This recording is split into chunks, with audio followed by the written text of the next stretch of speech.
2 Kings chapter 4. The widow's oil.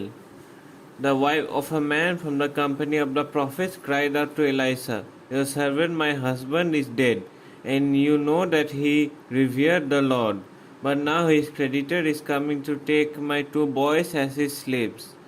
Elisha replied to her, "How can I help you? Tell me, what do you have in your house?" "Your servant has nothing there at all," she said, "except a little olive oil." Elisha said, "Go around and ask all your neighbors for empty jars. Don't ask for just a few. Then go inside and shut the door behind you and your sons.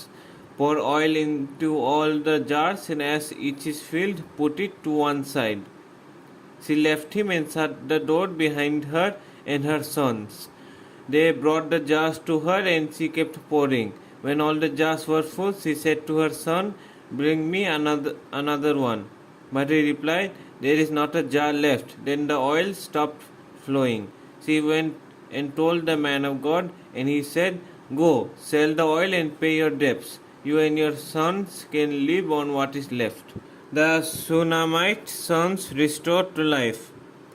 One day Elisha went to Shunem, and a well-to-do woman was there who urged him to stay for a meal. So whenever he came by, he stopped there to eat. She said to her husband, "I know that this man who often comes our way is a holy man of God. Let's make a small room on a roof and put in it a bed and a table, a chair and a lamp for him. Then he can stay there whenever he comes to us."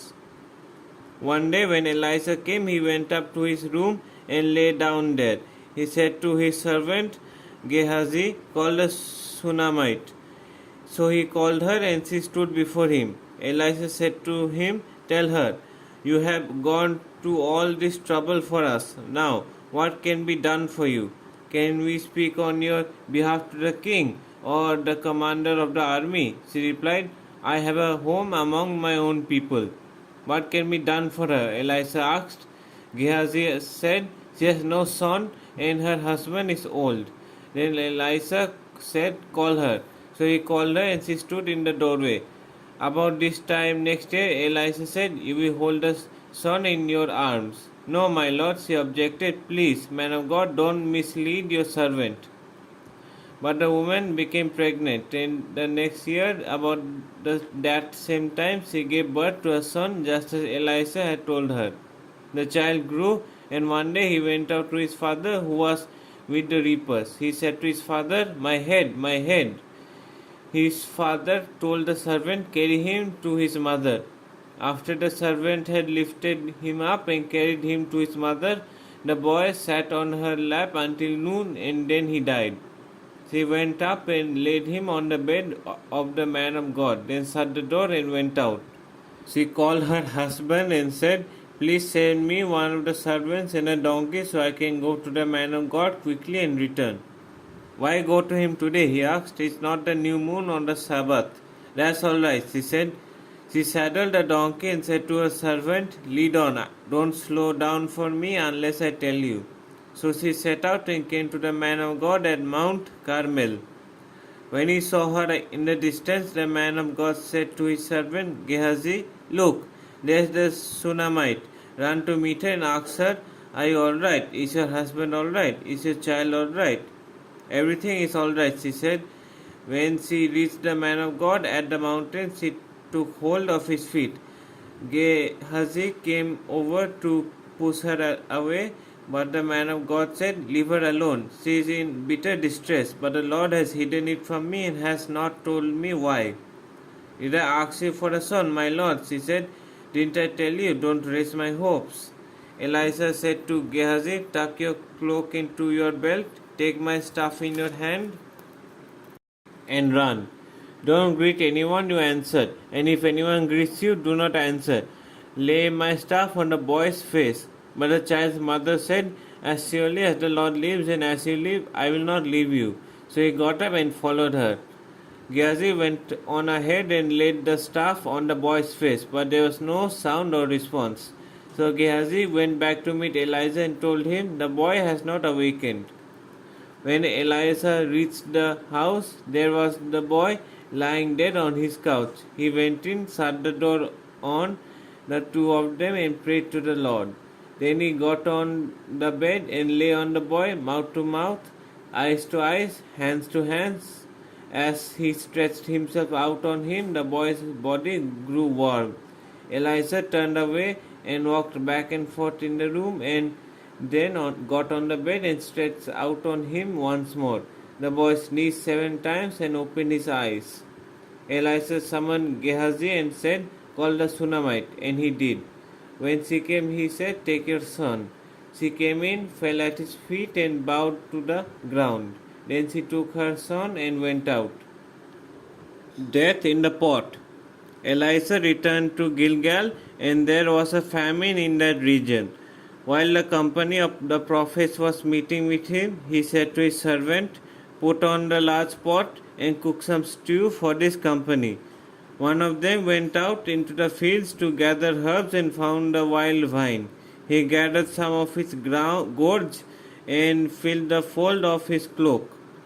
When he returned, he cut them up into the pot of stew, though no one knew what they were.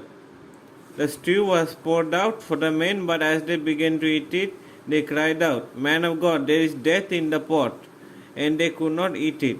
Elisha said, "Get some flour." He put it into the pot and said, "Serve it to the people to eat," and there was nothing harmful in the pot. Feeding of 100.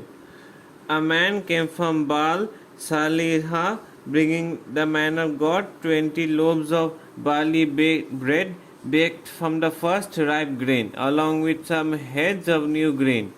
"Give it to the people to eat." Elisha said, "How can I set this before 100 men?" The servant asked, but Elisha answered, "Give it to the people to eat, for this is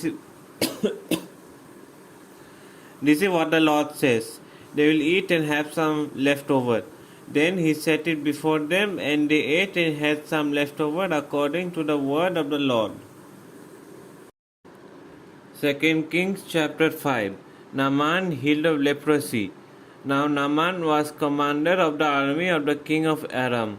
He was a great man in the sight of his master and highly regarded, because through him the Lord had given victory to Aram. He was a valiant soldier, but he had leprosy. Now bands of raiders from Aram had gone out and had taken captive a young girl from Israel, and she served Naaman's wife. She said to her mistress, "If only my master would see the prophet who is in Samaria, he would cure him of his leprosy." Naaman went to his master and told him what the girl from Israel had said. "By all means, go," the king of Aram replied. "I will send a letter to the king of Israel." So Naaman left, taking with him 10 talents of silver, 6,000 shekels of gold, and 10 sets of clothing. The letter that he took to the king of Israel read, "With this letter I am sending my servant Naaman to you, so that you may cure him of his leprosy." As soon as the king of Israel read the letter, he tore his robes and said, "Am I God? Can I kill and bring back to life? Why does this fellow send someone to me to be cured of his leprosy? See how he is trying to pick a quarrel with me." When Elisha, the man of God, heard that the king of Israel had torn his robes, he sent him this message, "Why have you torn your robes? Have the man come to me, and he will know that there is a prophet in Israel." So Naaman went with his horses and chariots and stopped at the door of Elisha's house. Elisha sent a messenger to say to him, "Go, wash yourself 7 times in the Jordan, and your flesh will be restored, and you will be cleansed." But Naaman went away angry and said, "I thought that he would surely come out to me and stand and call on the name of the Lord his God, wave his hand over the spot, and cure me of my leprosy. Are not Abana in Pharpar, the river of Damascus, better than all the waters of Israel? Couldn't I wash in them and be cleansed?" So he turned and went off in a rage. Naaman's servants went to him and said, "My father, if the prophet had told you to do some great thing, would you not have done it? How much more then when he tells you, 'Wash and be cleansed'?" So he went down and dipped himself in the Jordan 7 times, as the man of God had told him, and his flesh was restored and became clean like that of a young boy. Then Naaman and all his attendants went back to the man of God. He stood before him and said, "Now I know that there is no God in all the world except in Israel. So please accept a gift from your servant." The prophet answered, "As surely as the Lord lives, whom I serve, I will not accept a thing." And even though Naaman urged him, he refused. "If you will not," said Naaman, "please let me, your servant, be given as much earth as a pair mule can carry, for your servant will never again make burnt offerings and sacrifices to any other god but the Lord. But may the Lord forgive your servant for this one thing. When my master enters the temple of Rimmon to bow down, and he is leaning on my arm, and I have to bow there also, when I bow down in the temple of Rimmon, may the Lord forgive your servant for this." "Go in peace," Elisha said. After Naaman had travelled some distance, Gehazi, the servant of Elisha, the man of God, said to himself, "My master was too easy on Naaman, this Aramean, by not accepting from him what he brought. As surely as the Lord lives, I will run after him and get something from him." So Gehazi hurried after Naaman. When Naaman saw him running toward him, he got down from the chariot to meet him. "Is everything all right?" he asked. "Everything is all right," Gehazi answered. "My master sent me to say, 2 young men from the company of the prophets have just come to me from the hill country of Ephraim. Please give them a talent of silver and 2 sets of clothing." "By all means, take 2 talents," said Naaman. He asked Gehazi to accept them and then tied up the 2 talents of silver in 2 bags with 2 sets of clothing. He gave them to 2 of his servants, and they carried them ahead of Gehazi. When Gehazi came to the hill, he took the things from the servants and put them away in the house. He sent the men away, and they left. When he went in and stood before his master, Elisha asked him, "Where have you been, Gehazi?" "Your servant didn't go anywhere," Gehazi answered. But Elisha said to him, "Was not my spirit with you when the man got down from his chariot to meet you? Is this the time to take money, or to accept clothes, or olive groves and vineyards, of flocks and herds, or male and female slaves? Naaman's leprosy will cling to you and to your descendants forever." Then Gehazi went from Elisha's presence, and his skin was leprous. It had become as white as snow. 2 Kings chapter 6. An axe head floats. The company of the prophets said to Elisha, "Look, the place where we meet with you is too small for us. Let us go to the Jordan, where each of us can get a pole, and let us build a place there for us to meet." And he said, "Go." Then one of them said, "Won't you please come with your servant?" "I will," Elisha replied, and he went with them. They went to the Jordan and began to cut down trees. As one of them was cutting down a tree, the iron axe head fell into the water. "Oh no, my lord," he cried out, "it was borrowed." The man of God asked, "Where did it fall?" When he showed him the place, Elisha cut a stick and threw it there, and made the iron float. "Lift it out," he said. Then the man reached out his hand and took it. Elisha's traps blinded Arameans. Now the king of Aram was at war with Israel. After conferring with his officers, he said, "I will set up my camp in such and such a place." The man of God sent word to the king of Israel, "Beware of passing that place, because the Arameans are going down there." So the king of Israel checked on the place indicated by the man of God. Time and again Elisha warned the king so that he was on his guard in such places. This enraged the king of Aram. He summoned his officers and demanded of them, "Tell me, which of us is on the side of the king of Israel?" "None of us, my lord the king," said one of his officers. "But Elisha the prophet who is in Israel tells the king of Israel the very words you speak in your bedroom. Go, find out where he is," the king ordered, "so I can send men and capture him." The report came back, "He is He is in Dothan. Then he sent horses and chariots and a strong force there. They went by night and surrounded the city. When the servant of the man of God got up and went out early the next morning, an army of horses and chariots had surrounded the city. "Oh no, my lord, what shall we do?" the servant asked. "Don't be afraid," the prophet answered. Those who are with us are more than those who are with them." And Elisha prayed, "Open his eyes, Lord, so that he may see." Then the Lord opened the servant's eyes, and he looked and saw the hills full of horses and chariots of fire all around Elisha. As the enemy came down toward him, Elisha prayed to the Lord, "Strike this army with blindness." So he struck them with blindness, as Elisha had asked. Elisha told them, "This is not the road and this is not the city. Follow me, and I will lead you to the man you are looking for." And he led them to Samaria.